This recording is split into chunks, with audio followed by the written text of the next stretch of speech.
매월 15일 전후 발표되는 중국 고정자산 투자는 산업 생산, 소매 판매와 함께 실물 경제를 진단하는 핵심 지표로 제조업, 부동산, 인프라 투자를 포함해 금융, 환경, 교육 등 서비스 투자까지 사회 전체의 고정자산 투자를 총괄해 발표합니다.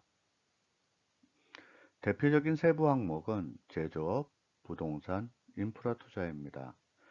2015년 기준 이들 3개 항목이 전체 고정자산 투자에서 차지하는 비중은 각각 33%, 23%, 18%로 총 74%에 이릅니다.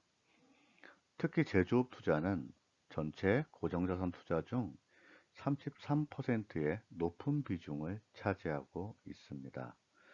따라서 제조업 투자는 전체 고정자산 투자 방향을 결정하는 중요한 세부 항목입니다. 최근 중국이 강력한 구조조정을 단행하며 환경, 교육, 보건의료 등 질적 성장을 위한 부문의 투자가 확대되고 있는 추세입니다.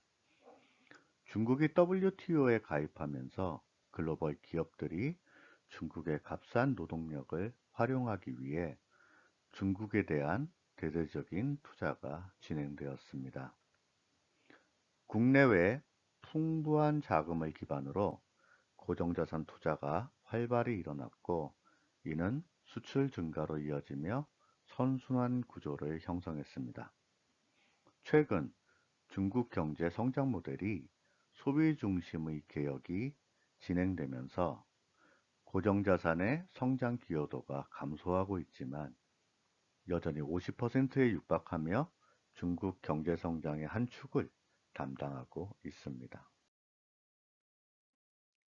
매월 10일 전후 발표되는 중국 수출입 지표는 국내 수요와 함께 기업 소득, 구매력, 통화가치 등의 잠재적인 변화를 판단하는 데 유용합니다.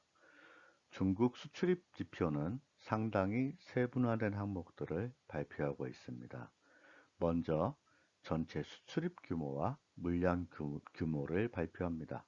또한 중국과 교역하는 모든 국가와 지역별 데이터와 함께 HS 표준 분류에 따른 세부 상품별 데이터도 발표합니다.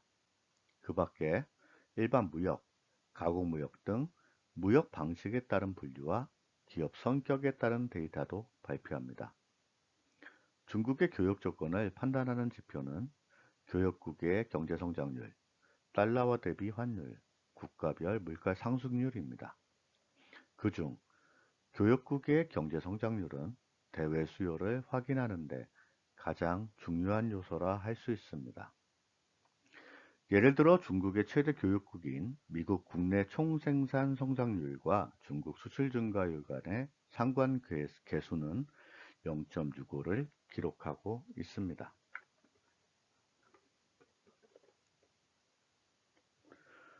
국제수지는 일정 기간 동안 한 나라의 거주자와 비거주자 사이에 발생한 모든 경제적인 거래를 체계적으로 기록한 것입니다. 상품 무역, 서비스 무역, 금융거래, 자본 이전 등 한 나라에서 일정 기간 발생하는 모든 거래를 포함하며 복식부기 원칙으로 작성되기 때문에 국제수지는 이론상 0이어야 합니다.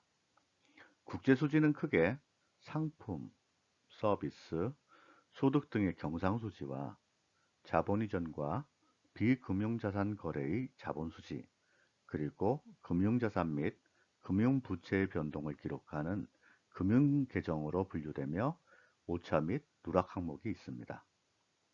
국제수지의 기준은 IMF에서 공포한 국제수지 통계 매뉴얼을 따르고 있어 모든 국가가 통일된 기준으로 작성하기 때문에 국가별 데이터 비교가 용이합니다.